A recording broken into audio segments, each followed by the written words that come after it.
A Marquette couple spent 45 days in quarantine in 2 different states and a different country. It was a honeymoon they will never forget. Local 3's Peter Curry has more. It's the most expensive Airbnb trip we've ever taken. Pat Dignite and his wife Allison saved up for 2 years to have their dream honeymoon in Cusco, Peru. They planned to hike the Inca Trail to see the historic Machu Picchu Citadel site and to enjoy the beauty of the country. But the COVID-19 pandemic stepped into play once they arrived.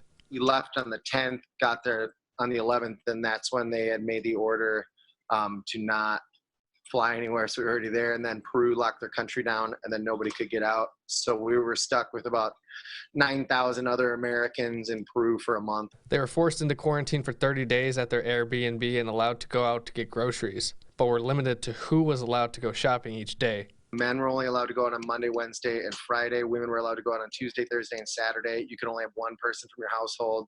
They had military armed guards on every corner.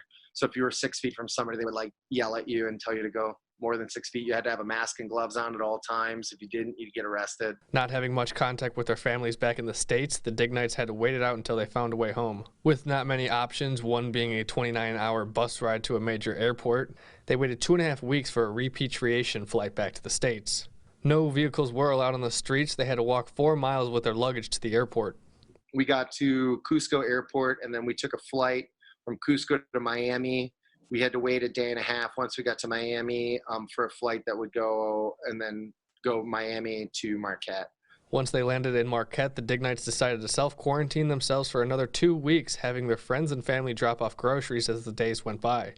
Being the co-owner of Dig's Gastropub in Marquette, Pat checked up on his employees to see how they were doing during the pandemic and stumbled upon a box of Crown Royal bags. So Pat and Alyssa made masks for his employees, and after posting the pictures on Facebook, he received a wild response.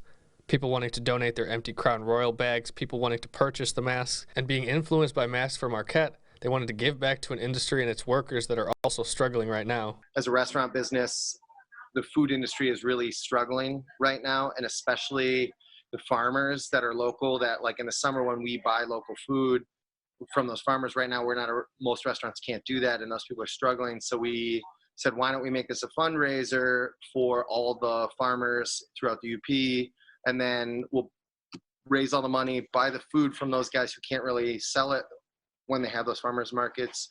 And then when we have that money, we'll buy 100% local food, and then we'll take all that food and go and donate and make meals to all the frontline workers and all the different people around town that have been really kicking butt. Dignite says it's just another way to help the community during this pandemic. Let's raise a lot of money for these farmers and feed the people throughout the UP that are keeping everybody going. Reporting in Marquette, I'm Peter Curry, Local 3 News. If you would like to donate Crown Royal bags or purchase a mask from Crown for a Cause, you can visit our website, upmatters.com.